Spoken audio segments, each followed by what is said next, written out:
Bonjour à tous, que la paix de Dieu soit sur vous. Alors ce matin, j'aimerais parler à un frère, à une sœur, j'aimerais parler à quelqu'un.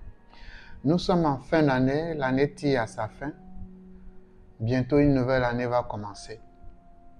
Asseyons-nous, peu importe nos religions, que nous soyons chrétiens, musulmans, bouddhistes, peu importe nos religions, asseyons-nous et méditons sur la loi fondamentale des écrits de la religion à laquelle nous croyons. Pour nous les chrétiens, quand on prend dans le livre de Marc 12, versets 30 à 32, et je cite, « Tu aimeras le Seigneur ton Dieu de tout ton cœur, de toute ton âme, de toute ta pensée, de toute ta force. Voici le second commandement, tu aimeras ton prochain comme toi-même. Il n'y a pas autre commandement plus grand que ces deux-là. » Le scribe lui dit, « Bien, maître, tu as dit avec vérité que Dieu est unique et il n'y en aura point d'autre que lui. » Voilà un peu la première loi, la plus grande loi de tous les messagers de Dieu, comme le dit ici le Christ. Maintenant, toi qui m'écoutes, pose-toi la question, qui est mon prochain? Durant toute cette année, est-ce que j'ai aimé mon prochain? D'abord, cherche d'abord à savoir qui est ton prochain. C'est mon cousin qui est mon prochain? Ma femme est-elle mon prochain? Mon copain est mon prochain? Le sorcier est-il mon prochain? Celui que j'appelle l'ennemi est-il mon prochain?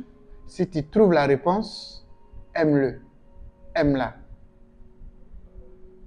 Vous savez, les enseignements nous disent l'obéissance vaut mieux que le sacrifice. Il ne faut pas porter pantalon en tant que femme à l'église.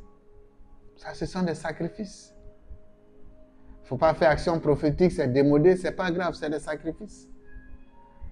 Si tu t'attardes à ces choses, à ces dogmes, à ces prescriptions, et la loi fondamentale, tu la foules aux pieds. Celle-là même qui est la loi la plus importante, celle-là même qui est au-dessus des rituels, celle-là même qui est au-dessus des dogmes, des préceptes, tu la foules aux pieds et tu préfères mieux appliquer les prescriptions, les dogmes qui disent non, femme ne doit pas porter pantalon à l'église. Vous savez, il est plus facile de détester quelqu'un. Il est plus facile de suivre les dogmes, les prescriptions, les rites que d'aimer. Quittons dans la facilité.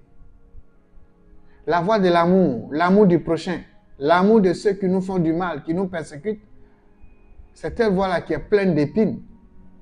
Ce n'est pas facile de pardonner à nous ceux qui nous ont fait du mal. Mais si on a foi véritablement en Dieu, je dis bien ça, je parle de ceux qui ont foi en Dieu. Parce que si tu as foi en Dieu, tu es obligé de mettre en application sa première loi, la loi fondamentale, tu es obligé d'abord.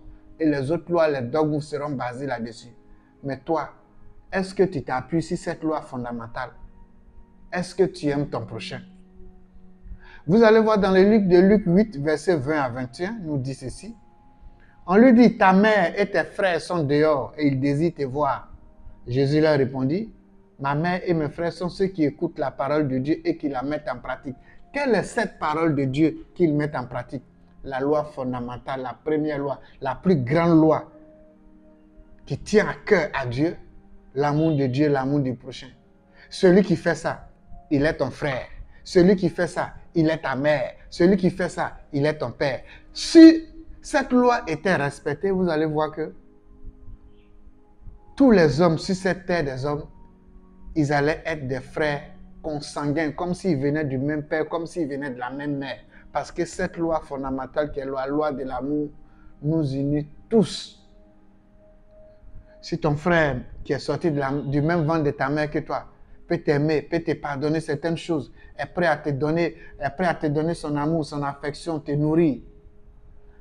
Alors que nous tous nous sommes sortis du sein de Dieu. On devait fonctionner de la même manière. Et si on fonctionne de la même manière, vous allez voir que les guerres des religions, les discriminations, les divisions, tout cela va prendre fin et on va avoir la paix. 2023 que nous allons rentrer dedans, il faut appliquer cette... On ne saute pas deux poilets, on ne saute pas un poilet sur deux. On ne saute pas deux poilets sur 5. Reviens au premier. Reviens à la première règle. Reviens à la loi fondamentale. Applique-la bien d'abord. Si tu l'appliques bien, Tous les autres lois, les dogmes, tous les autres lois, les dogmes, tous les rites sont à l'intérieur de cette loi-là. Et tu verras que tout ce que tu demandes à Dieu, il va te le donner. Tu veux bénéficier de l'année 2023? Obéis à la première règle. On ne peut pas sauter un pour aller sur deux ni trois. Non. Appliquons bien le 1, la première loi, la première règle. Appliquons-la bien. Si nous l'avons accumulée, si nous l'avons bien maîtrisée, si nous la véhiculons bien, si nous la vivions, si nous sommes à l'image de cette première loi, vous allez voir que les autres dogmes, les autres prescriptions seront faciles. Bien-aimé, Dieu ne t'a pas abandonné. Mais est-ce que tu obéis à la loi de Dieu? Dieu dit, n'exauce pas un pécheur. Comment tu veux être exaucé pendant que tu ne parles pas à ton prochain qui est ton cousin? Pendant que tu ne parles pas à ton prochain qui est ta maman, qu'un soi-disant homme de Dieu voyant a dit, ils sont sorciers. Alors que la Bible est claire, il nous dit, honore ton père et ta mère et tu vivras longtemps. L'une des seules lois qui est suivie, des promesses. Mais parce que quelqu'un a dit, ton papa est sorcier, ta maman est sorcière, tu arrêtes de lui accorder l'assistance. Tu arrêtes de lui donner ton amour. Mon frère, ma soeur, ressaisis-toi. Ressaisis-toi. Ressaisis-toi.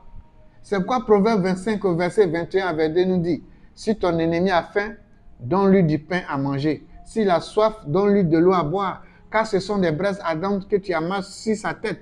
Et l'Éternel te récompensera. Si quelqu'un t'a dit que ton papa est sorcier, ta maman est sorcière, que toi tu n'as pas les yeux en sorcellerie pour voir, et que tu l'écoutes lui par la foi, et ton Dieu qui t'a créé, pourquoi tu ne l'occupes, tu mets pas en pratique les prescriptions de ce Dieu-là?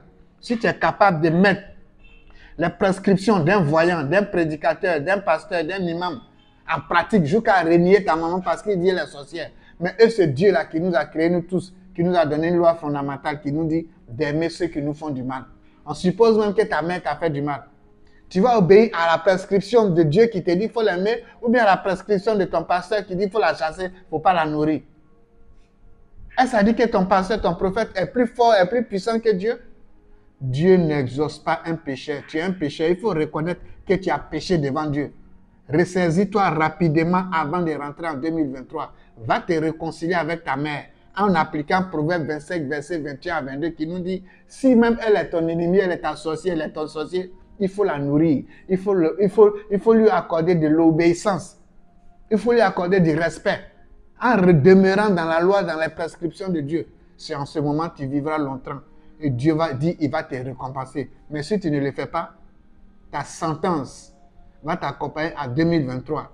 Si tu rentres en 2023 sans te réconcilier avec ton prochain, peut-être ta mère, ton père, ton cousin, ton neveu, si tu ne te réconcilies pas avec eux, dans ton cœur, pas dans la bouche, dans ton cœur, et que tu rentres dans cette année-là, tu n'auras pas de récompense. Parce que Dieu n'exauce pas le pécheur. Dieu n'exauce pas le pécheur. Qui est mon frère? Qui est ma mère? Sauf celui qui fait la volonté de Dieu. Quelle est la volonté de Dieu? L'amour de Dieu, l'amour du prochain. Montre-moi ton ennemi, je vais te montrer ton prochain. Montre-moi ton voleur, je vais te montrer ton prochain. D'autres vont dire, mais ils nous ont fait du mal, on va marcher encore avec eux. Non, je ne te dis pas de retourner dans la boue. Mais dans ton cœur, accorde-lui ton pardon. Si tu peux lui apporter de l'assistance, s'il est dans les besoins que tu en as, fais-le.